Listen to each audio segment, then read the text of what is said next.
Tu n'es pas ici par hasard, et ce n'est pas l'algorithme qui décide de ce moment. Un chevauchement ne se termine pas quand tu comprends.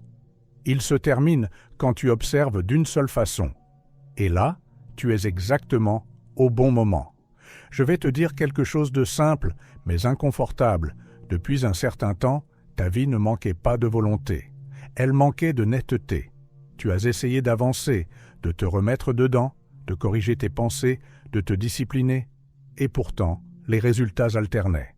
Un jour, tu te sens aligné, clair, presque intouchable.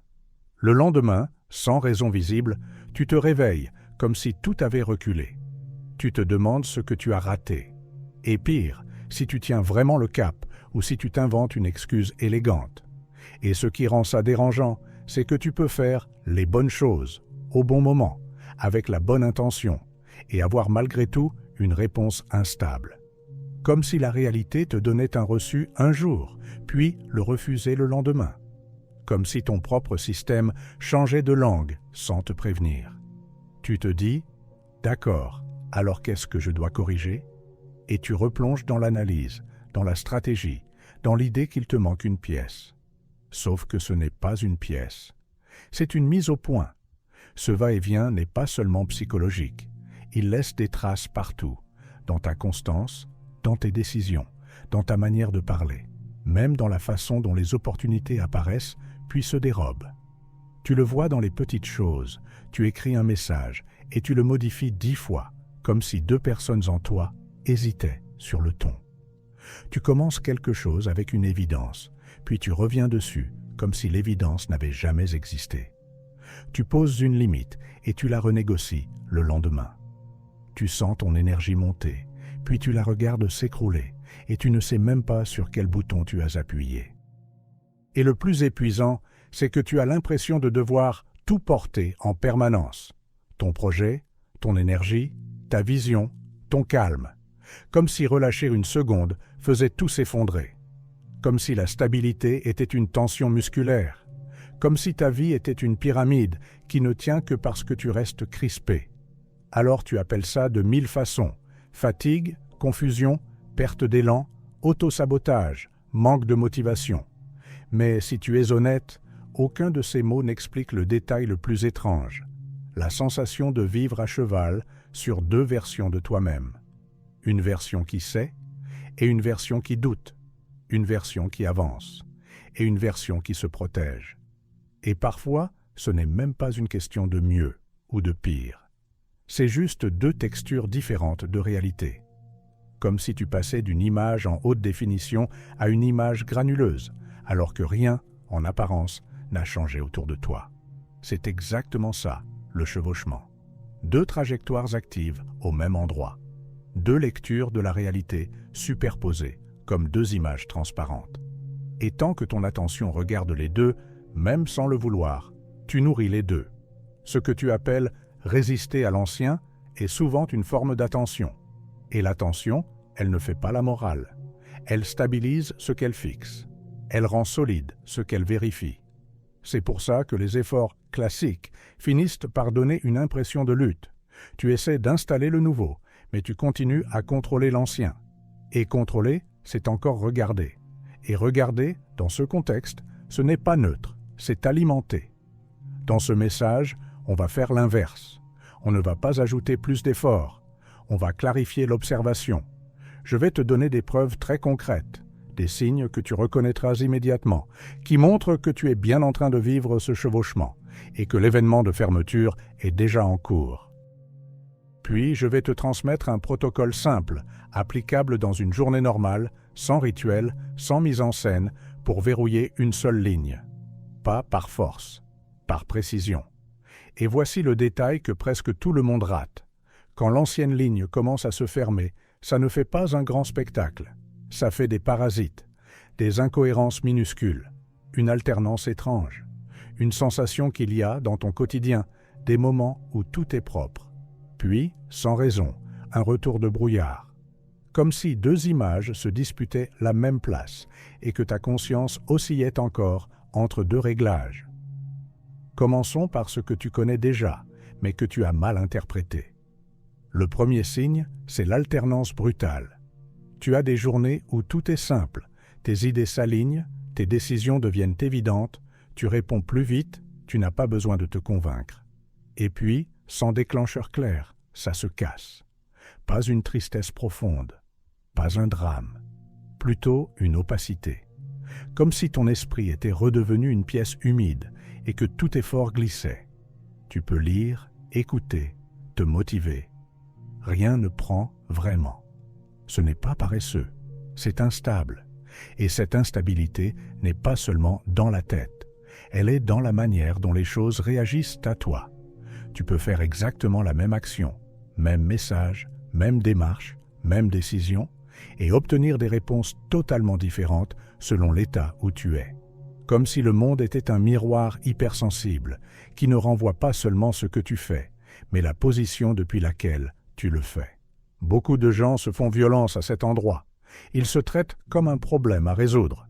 Ils se disent « je dois être plus strict ». Ils pensent que la solution, c'est d'ajouter de la pression. Mais la vraie question n'est pas « pourquoi je n'arrive pas à tenir ?» La vraie question, c'est « pourquoi deux états si différents coexistent dans la même semaine, parfois dans la même journée ?» Et surtout, pourquoi mon système passe-t-il de l'un à l'autre comme si c'était automatique? Le deuxième signe, c'est le paradoxe des confirmations. Tu reçois un signal fort, une rencontre parfaite, un message qui tombe au bon moment, une opportunité qui ressemble à une porte ouverte. Pendant quelques heures, tu sens une évidence rare. C'est bon, ça y est. Et juste après, un obstacle disproportionné arrive, un contretemps absurde, une complication qui te renvoie exactement au vieux scénario. Attendre, douter, te justifier, recommencer. Tu as l'impression que la réalité te dit oui et non dans la même phrase. Et ça, c'est épuisant, parce que ton cerveau cherche une intention derrière. Il cherche un sens moral. On me teste, je fais mal, je ne suis pas prêt. Non, ce n'est pas une punition, c'est une superposition qui se manifeste. Deux lignes actives produisent deux types de retours. Une partie de toi observe le nouveau et reçoit des confirmations. Une autre partie, plus ancienne, observe encore l'ancien et reçoit ses preuves habituelles. La réalité ne te juge pas, elle reflète la direction de ton attention, même quand cette direction est contradictoire. Et c'est précisément ça qui te rend fou. Tu as l'impression d'être sincère, mais ton attention n'est pas un discours. C'est une orientation. Le troisième signe, c'est le détail le plus troublant, la sensation que certaines choses ne s'emboîtent plus. Une conversation où tu jurerais qu'un accord a été posé, puis tu découvres que non. Un souvenir où tu étais sûr d'un point, puis quelqu'un te le raconte autrement, et ça te déstabilise plus que ça ne devrait. Ou simplement cette impression bizarre que ton passé n'a pas exactement la même texture. Pas comme si tu inventais. Plutôt comme si deux versions du récit étaient disponibles et que ton esprit glissait de l'une à l'autre selon l'état du jour. Et ce qui est encore plus étrange, c'est que ce phénomène apparaît souvent quand tu commences à changer. Pas quand tu es complètement englouti par l'ancien. Quand tu es entre. Quand ton système n'a pas encore décidé, complètement, quelle ligne est la ligne. Si tu reconnais ne serait-ce qu'un de ces signes, ne fais pas l'erreur de te corriger toi-même comme si tu étais la cause. La cause, c'est l'attention divisée. Et l'attention divisée a un réflexe très précis. Elle appelle ça prudence. En réalité, c'est de la fixation. Voici l'erreur la plus fréquente et la plus invisible. Tu crois que gérer l'ancien est de la prudence. En réalité, c'est une forme de fixation. Tu appelles ça vigilance, lucidité, réalisme, protection. Tu te dis « je dois vérifier que je ne retombe pas. Je dois surveiller mes pensées. Je dois comprendre ce qui bloque. Je dois analyser ce qui ne va pas. » Et ça paraît intelligent, responsable, mature. Mais dans une période de chevauchement, cette attitude agit comme un aimant. Parce que ce que tu regardes régulièrement, ton système le traite comme pertinent. Et ce qui est pertinent devient stable. Tu peux avoir la meilleure intention du monde.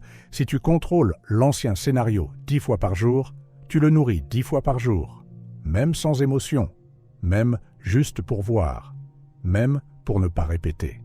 Le cerveau ne fait pas la différence entre une observation faite pour craindre et une observation faite pour corriger.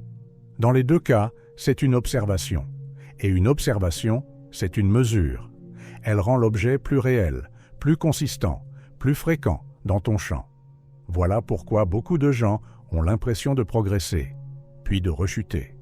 Ils installent une nouvelle direction, mais ils gardent l'ancien monde sous surveillance permanente. Comme s'ils vivaient dans une maison neuve, en laissant toutes les caméras braquées sur l'ancienne. Résultat, l'ancienne maison continue d'occuper la mémoire, le temps, les réactions. Elle continue d'imposer son ambiance. Et le pire, c'est que tu peux avoir l'impression d'être sage en faisant ça, alors que tu es juste en train de maintenir deux réalités vivantes. Et tu sais ce qui rend ça encore plus piégeux? C'est que tu peux appeler ça « travail sur soi ». Tu peux appeler ça « guérison ». Tu peux appeler ça « maturité ». Mais si ce travail consiste surtout à regarder, revivre, décortiquer l'ancien, il n'y a pas de fermeture. Il y a entretien. La fermeture d'une ligne n'arrive pas quand tu la comprends mieux. Elle arrive quand elle n'a plus d'alimentation régulière par ton attention. Pas parce que tu la nies, pas parce que tu te mens, parce que tu changes d'instrument. Imagine un instant quelque chose de très concret. Deux pistes audio jouent en même temps. Une piste est claire, stable, propre. L'autre est du bruit, des parasites, des fragments d'une vieille fréquence. Tant que tu écoutes les deux pour comparer, même pour te rassurer, tu maintiens le mélange. Tu continues d'habiter l'entre-deux. Et cet entre-deux te vide parce que tu dépenses ton énergie à compenser une incohérence au lieu de vivre dans une cohérence. La solution n'est pas de crier plus fort sur la piste claire. La solution, c'est de couper le retour du bruit, d'arrêter de lui donner un canal. Et c'est ici que ton rôle change. Jusqu'à maintenant, tu t'es comporté comme la personne prise dans la scène, celle qui subit l'alternance et essaie de se remettre bien. À partir d'ici, tu te comportes comme l'opérateur, celui qui règle ce qui entre dans le champ, ce qui revient en boucle, ce qui reçoit du temps. L'attention ne moralise pas, elle rend consistant ce qu'elle fixe. Et tu le sens dans ta journée. Dès que tu poses ton regard au mauvais endroit, même pour vérifier, ton corps se contracte. Ton mental se remet à tourner. Ton énergie se disperse, comme si l'ancien récupérait, instantanément, une autorisation. Et là, tu comprends pourquoi l'ancien revient juste pour vérifier. Ce n'est pas un signe qu'il est fort. C'est un signe qu'il cherche encore un canal. Le basculement commence quand tu changes le statut de ce retour. Je veux que tu remarques une chose. L'événement de fermeture n'a pas besoin de ton combat. Il a besoin de ta clarté. Parce que l'ancien monde ne tient pas par sa force. Il tient par ton habitude de le vérifier. C'est pour ça qu'il envoie des échos, des pensées qui reviennent, des sensations familières, des scénarios qui se rejouent à l'intérieur. Pas pour te punir, pour récupérer ton regard, pour déclencher chez toi le vieux réflexe, analyser, justifier, corriger, comprendre. Et si tu réponds comme avant, en analysant, en discutant, en te justifiant, en cherchant la cause, tu lui donnes exactement ce qu'il réclame, une place dans ton observation. Donc, il reste en ligne. Il reste réel. Il reste dense. Il reste crédible. La première bascule, c'est de comprendre ceci. Un écho n'est pas une réalité. C'est un résidu, un reste de signal. Quand tu es en période de chevauchement, tu as l'impression que chaque doute est un message important. Alors tu le traites comme une information. Mais très souvent, ce n'est pas une information. C'est une inertie, une vieille fréquence qui passe encore parce qu'elle a longtemps été la station principale. La fermeture commence quand tu changes le statut de ces manifestations. Au lieu de les lire comme « ce que je suis », tu les lis comme « ce qui s'éteint ». Et c'est là que tout devient plus simple. Tu n'as plus besoin de te battre contre chaque pensée. Tu as besoin de ne plus lui donner le rang d'autorité. On inverse la lecture. Quand un doute arrive sans cause concrète, ce n'est pas « je retombe », c'est un écho qui cherche une prise. Quand l'alternance te frappe alors que tout allait mieux, ce n'est pas « je n'ai pas tenu », C'est l'ancien programme qui tente de reprendre son rythme. Et quand un obstacle surgit juste après une confirmation, ce n'est pas « l'univers me contredit », c'est simplement deux canaux encore actifs, et l'un des deux est en train de perdre du terrain. Tu vois ce que ça fait, immédiatement, à ton expérience? Tu reprends le poste de commande. Tu passes de la panique à l'observation. Et c'est cette position qui ferme. Maintenant, on rend ça opérationnel. Pas avec une méditation, pas avec un rituel, avec une mécanique simple qui tient dans une journée normale, entre deux obligations, sans que tu aies besoin d'un décor parfait, ni d'un état parfait. Le principe est le suivant. Tu choisis un seul cadre et tu le traites comme la réalité active, non négociable, pendant un temps court mais décisif. Pas une croyance, un cadrage. Et ce cadre n'a pas besoin d'être grand. Il a besoin d'être clair. Il peut s'agir d'une décision minimale que tu poses vraiment et que tu ne renégocies pas toutes les heures. Il peut s'agir d'un fait observable que tu arrêtes de minimiser. Il peut s'agir d'une manière de parler, d'un ton intérieur, d'un centre que tu reconnais comme ton nouveau point de base. Le piège, c'est de vouloir choisir 100 cadres à la fois, de vouloir tout réparer d'un coup. C'est là que tu retombes dans l'entre-deux. Tu observes le nouveau et tu surveilles l'ancien. Et tu te retrouves à construire deux maisons en même temps. Et c'est précisément à ce moment que le chevauchement se rend visible sous une forme très reconnaissable. 3 anomalies, ce que beaucoup prennent pour des bugs, mais en réalité, ce sont des parasites de chevauchement. Ce ne sont pas des légendes, ce sont des artefacts, des décrochages, des traces. La première anomalie, c'est le décalage de mémoire, pas le petit oubli banal. Je parle de ces moments où tu sens qu'un détail de ton histoire ne se fixe pas comme avant. Une conversation que tu croyais claire, puis tu réalises qu'elle ne l'était pas. Un accord implicite que ton corps avait enregistré, et pourtant, la réalité ne l'a pas suivi. Parfois même, un souvenir que tu tiens comme certain, et quelqu'un te le renvoie différemment. Et ça te perturbe plus qu'un simple désaccord. Parce que ce n'est pas seulement deux opinions. Tu as la sensation intime d'avoir eu accès à une autre version de la scène, comme si ta conscience avait brièvement touché une autre trame.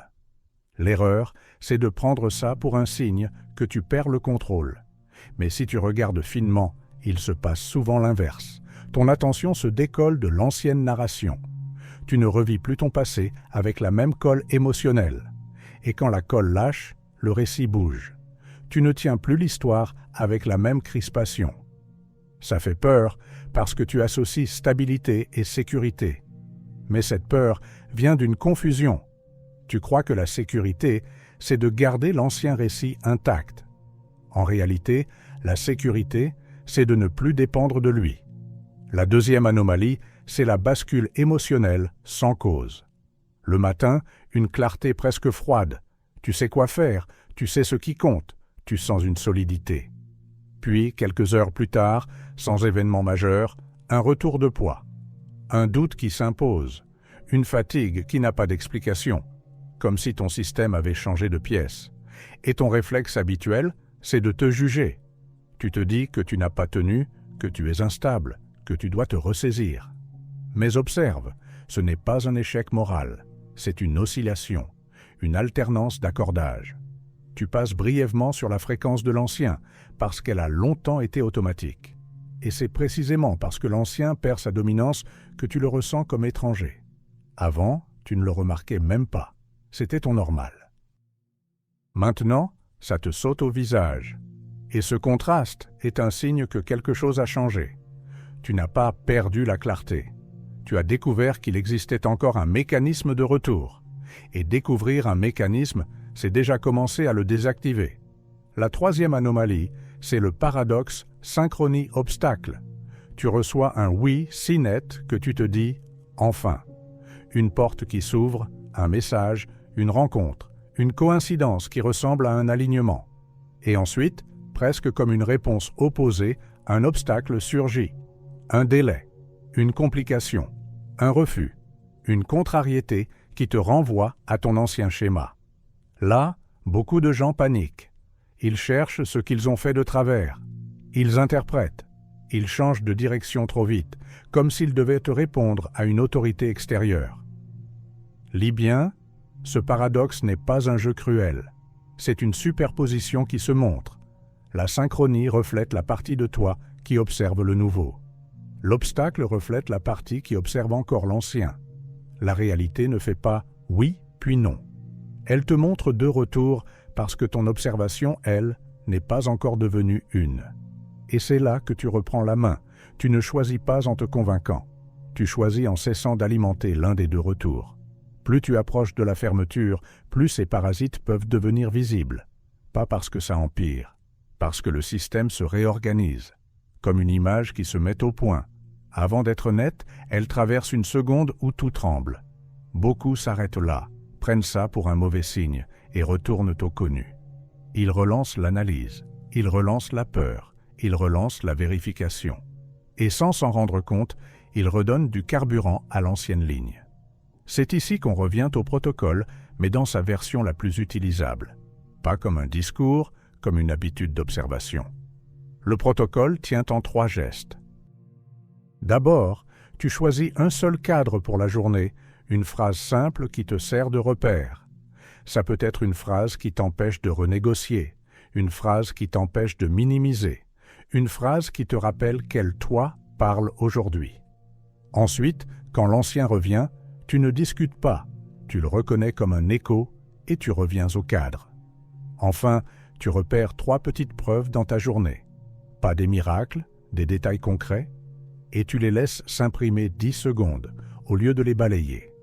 Et ce dernier point est plus important qu'il n'en a l'air, parce que ton cerveau a été entraîné à faire l'inverse. Il amplifie ce qui menace et il minimise ce qui confirme. Il garde l'ancien en mémoire comme réel et il classe le nouveau comme accidentel. Les 3 preuves quotidiennes servent à inverser ça. Elles servent à dire à ton système « ceci est la ligne dominante ». Ceci est la réalité active. Ceci est ce que je mesure désormais. Et c'est là que les choses changent sans bruit. Parce que tu n'es plus en train d'attendre que l'ancien disparaisse. Tu es en train de cesser de le consulter. Tu n'es plus en train de chercher un sentiment parfait. Tu es en train de répéter une observation propre. Il reste un piège, et c'est souvent celui qui fait tout recommencer. La vérification. Tu stabilises un cadre, tu reviens au cadre, tu vois des preuves, et ton esprit veut s'assurer. Il veut vérifier si l'ancien est vraiment fermé, vérifier si tu ressens encore un doute, vérifier si la réalité répond déjà, vérifier si tu as tenu. Et ce réflexe paraît intelligent, il paraît prudent, il paraît adulte, mais dans une période de chevauchement, vérifier l'ancien, c'est rouvrir son canal, même brièvement, même pour confirmer que c'est fini. C'est comme retourner 1 seconde sur l'ancienne station radio. Tu réintroduis le bruit dans la pièce et ensuite, tu te demandes pourquoi tu l'entends encore. Tu peux reconnaître ce piège à une phrase intérieure. Je vais juste voir si... Je vais juste voir si je suis vraiment stable. Je vais juste voir si ça va durer. Je vais juste voir si je ne me mens pas. Et ce « juste voir » n'est pas neutre. C'est une mesure. Et une mesure redonne de la consistance. Alors, l'inversion finale est simple. Tu ne vérifies pas la fermeture. Tu observes la cohérence. Tu ne demandes pas si l'ancien est parti. Tu regardes si tu es dans ton cadre. Et dès que tu sens l'impulsion de vérifier, tu la traites comme un écho, pas comme une question légitime. Parce que discuter avec l'écho, c'est déjà lui donner une place. Fermer l'ancienne ligne ne veut pas dire que tu n'auras plus jamais une pensée ancienne. Ça veut dire qu'elle ne sera plus un centre. Elle ne sera plus une autorité. Elle deviendra du bruit de fond, puis du silence. Si tu cherches un signe clair que ça marche, ne cherche pas un feu d'artifice. Cherche la perte d'argument. Un ancien doute revient, et tu n'as même pas envie de discuter avec lui. Une vieille peur passe, et tu ne lui obéis pas. Un ancien scénario tente de se rejouer, et il te paraît étranger, presque caricatural. Pas parce que tu es devenu quelqu'un d'autre du jour au lendemain, parce que tu ne lui donnes plus le rang d'oracle. Et c'est là que tu reconnais la fermeture, par simplification, par baisse de densité de l'ancien, par cohérence de petites réponses quotidiennes, par la fin de cette sensation d'être entre 2 versions de toi-même. Tu te rends compte, un matin, que tu ne te demandes plus quelle version va se réveiller. Tu es toi. Point. Pas parfait, mais cohérent. Et cette cohérence ne ressemble pas à une euphorie. Elle ressemble à une sobriété, une clarté, une manière de faire les choses sans te persuader, une manière de répondre sans t'expliquer 10 fois, une manière de marcher sans te retourner toutes les minutes. Si tu veux renforcer ça sans transformer ta vie en manuel, garde une seule règle, choisis un cadre et refuse de consulter l'ancien. Pas de combat, pas de négociation, pas de grande démonstration, juste une précision répétée. Et maintenant, je te demande une chose très simple. Dans les commentaires, dis-moi ce que tu as le plus reconnu. Le décalage de mémoire, la bascule émotionnelle ou le paradoxe synchronie-obstacle. Pas pour te définir, pour te situer. Et parce que lire les réponses des autres te montrera immédiatement quelque chose de puissant. Tu n'as jamais été seul dans ce phénomène. Ce n'était pas une faiblesse personnelle, c'était une mécanique. Si tu es encore là, c'est que tu sens déjà que ce qui se ferme n'a plus besoin d'être combattu. Il a seulement besoin de ne plus être consulté. À partir d'ici, tu ne cherches pas une nouvelle vie par effort. Tu verrouilles une seule ligne par précision. Et tu vas le reconnaître à un signe très simple. L'ancien essaiera encore de parler, mais il n'aura plus de prise. L'ancien essaiera encore de parler, mais il n'aura plus de prise.